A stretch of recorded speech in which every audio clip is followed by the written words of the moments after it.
Let the words of my mouth and the meditation of our hearts be always acceptable in your sight, O Lord, our strength and our Redeemer. Amen. Amen. For the past few weeks, our gospel lessons have been from that portion of Matthew, the first part of Matthew. To sum up or recap some of those lessons, Jesus has been baptized by John in the Jordan. He has called a number of disciples. He has moved his base of operations, if you will, to not to his hometown, but to the lakeside, Lake Gennesaret. Possibly because some of his disciples are fishermen, and that is their home. So he's taken up residence there. He's gone to the synagogue. He's healed a man of his illness, causing great stir among the people. Crowds form everywhere he goes. So much so that when he's walking along the shoreline of the lake, they crowd around him to the point that he gets into a boat, sits on the bow, and tells them stories, parables. These are stories from everyday life, scenes that they would know about. Stories about a crazy farmer who spreads seeds everywhere, some of which actually grow and produce a crop. Or a small bush who grows to a large bush and becomes home for nesting birds. Or bad seed planted in a field where there's good seed, and he says, let them both grow. At harvest time, we'll separate. When he feeds an entire village on a kid's lunch, his followers know they've got something. Something different. Someone different. And they take with him.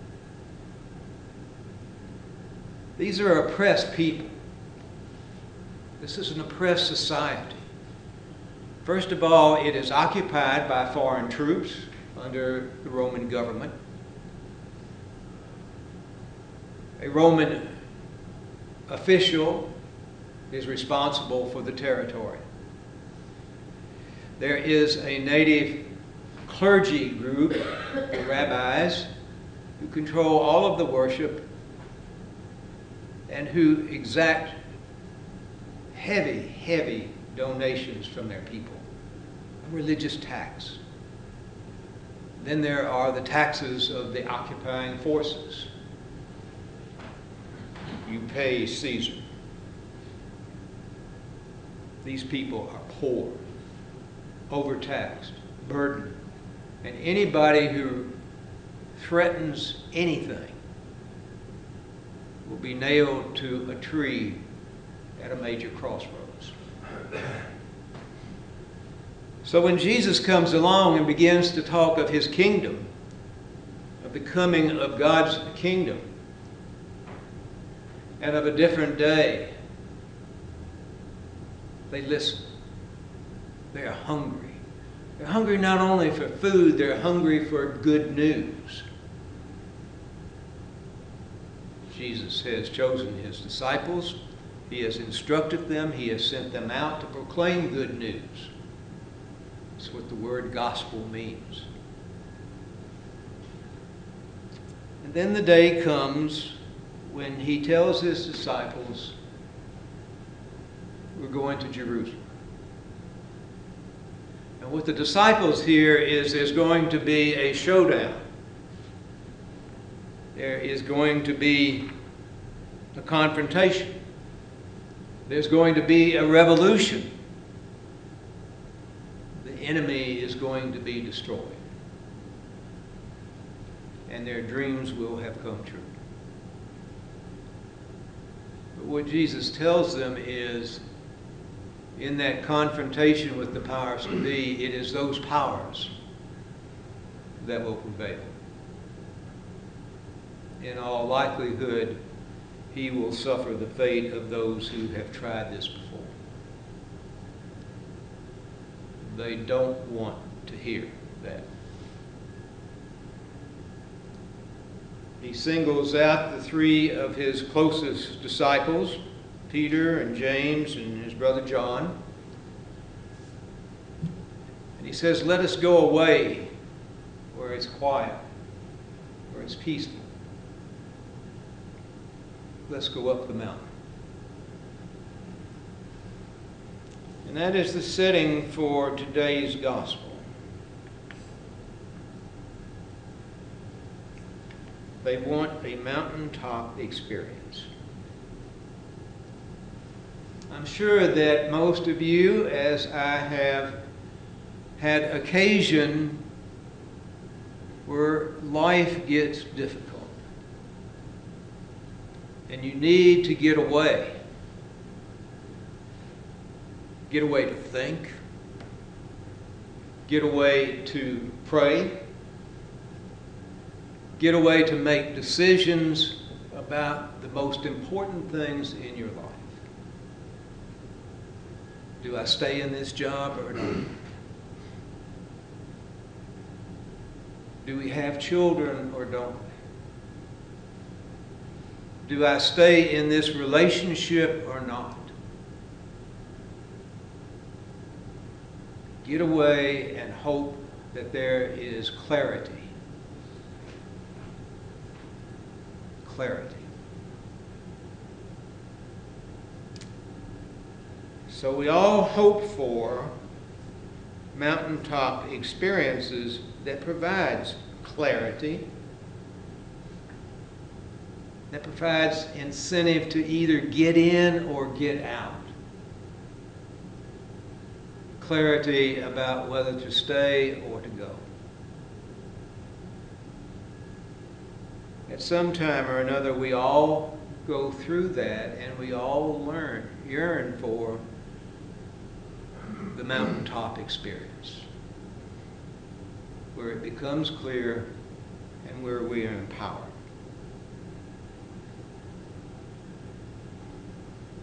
The place of the mountaintop experience in our gospel is probably Mount Tabor. At least that is what is usually taught. I have climbed Mount Tabor. Actually, I did not climb it. I came back down on foot. 5 of us at St. George's College rented a taxi to take us at 3 o'clock in the morning to the top of Mount Tabor.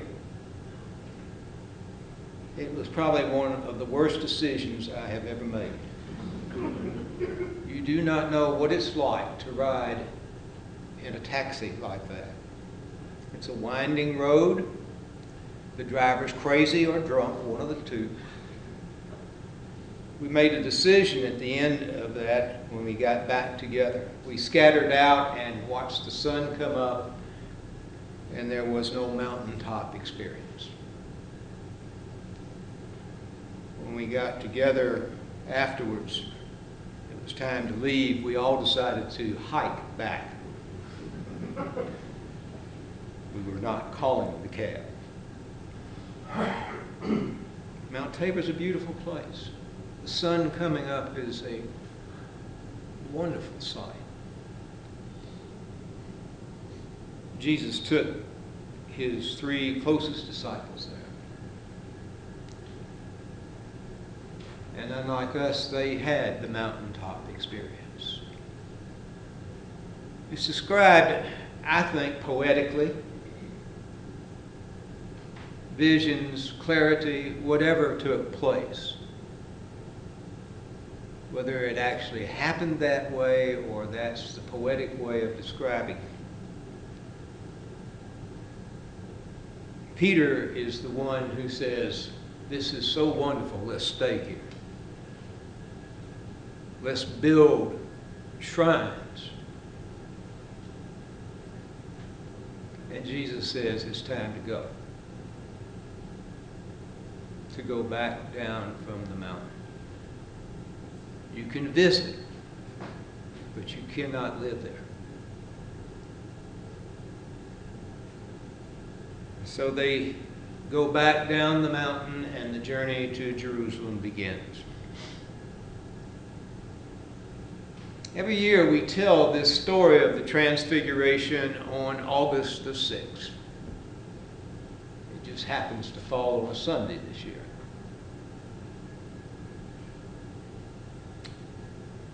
We go back down the mountain.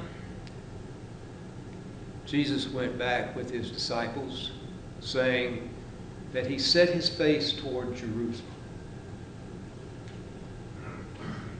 At the foot of the mountain, there is an extremely distraught father. His son is having epileptic seizures. He brought the child to Jesus' disciples that were left at the foot of the mountain. He cries to Jesus, "I brought my son to him, and they could not heal him." And Jesus said, "Bring him to me." Lays his hands on him, and the child is still, is calm. The seizure is over. In the closing words of that verse, he set his face toward Jerusalem.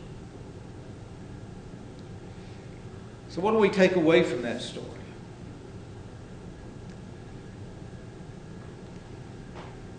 We can visit the mountaintop. If we're fortunate, by God's grace, we are transformed. But we cannot stay. You cannot live at the mountaintop. You always have to come back down to the everyday valley. And in the everyday valley, there is both joy and despair. There are the sick and the well. We are on a journey. Jesus is on a journey to Jerusalem. You and I are on a journey, and it's called life. And each of us is at a different point on that journey. If we are to make a journey, you have to have provisions for the journey. If you're going to travel, and you have to show your identity. It's usually your driver's license. If it's overseas, it's your passport. But you have to have an identity. And so for this journey of life, we are given an identity. We are given a name. We are signed with the sign of a cross on our forehead, that invisible tattoo that each of us has. The tattoo that says you are a child of God. That's who you are. It's your identity. It is my identity.